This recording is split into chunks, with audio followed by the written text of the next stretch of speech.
never enough. I will have told you that I only have eyes for you, that you are the one, that I am completely dedicated to you, and that I only ever want to be with you. You make me say these things. It is your expectation of such faithfulness to you and you alone, indoctrinated into you by the world, that causes me to have to say these things. I need to fulfill your expectations in order to capture you and then keep you. It is a ridiculous state of affairs. Since when can one person be sustained on one thing alone?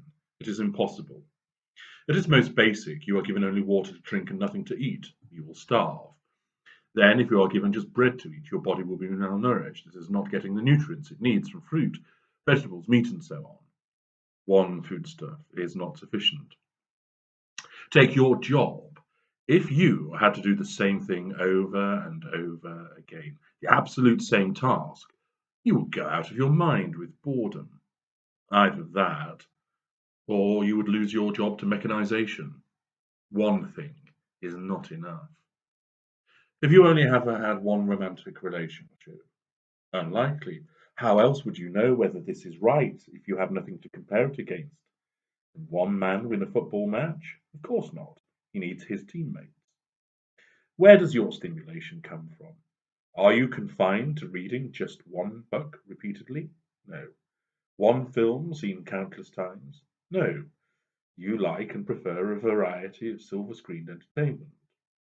Do you have just one person you interact with on a social level? Again, the answer is no. You draw your social nourishment from different friends, family members, acquaintances, and so forth. One is not enough. I am no different. The thing that sustains me is fuel. I must draw this from several sources. Yet my necessary actions in acquiring this fuel subject me to moral indignation and disapproval. How is that fair? I do not tell you that you must only eat one kind of breakfast cereal for the rest of your life. Why should I be expected to gather my fuel from just one appliance? I need the variety too. Not only is this necessary to ensure that I have fuel on tap at all times, it is necessary to provide the catalyst for the provision of fuel from my primary appliance. If I have nothing by which I can provoke a reaction from you, your free-flowing fuel will soon dry up. The result is that you and I are never alone. There is no singularity, despite all of my words asserting that this is the case. When I first ensnare you, there will be another who is being subjected to my vitriol. You are most likely warned of this psychotic X that I am referring to. What I am less likely to tell you, that is, I have an ongoing campaign of denigration in order to harvest further fuel from this harlot who has let me down. I will be faithful at first, yes, faithful by your understanding of the concept, namely that I will not physically consort with another. I am not faithful, however, in just being solely committed to you. I will be reaching out to others in order to bring them into my sphere of influence, most likely whispering the very same things that I have said to you. My lips may not lock with these new opportunities, but that does not matter.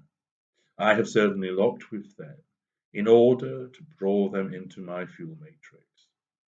As I walk through the day, those invisible fuel lines reach out and attach to most who I interact with.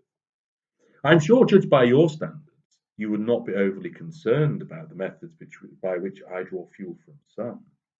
In other instances, you would be most concerned. Yet, you must understand that I am only doing what everyone does. I am seeking variety.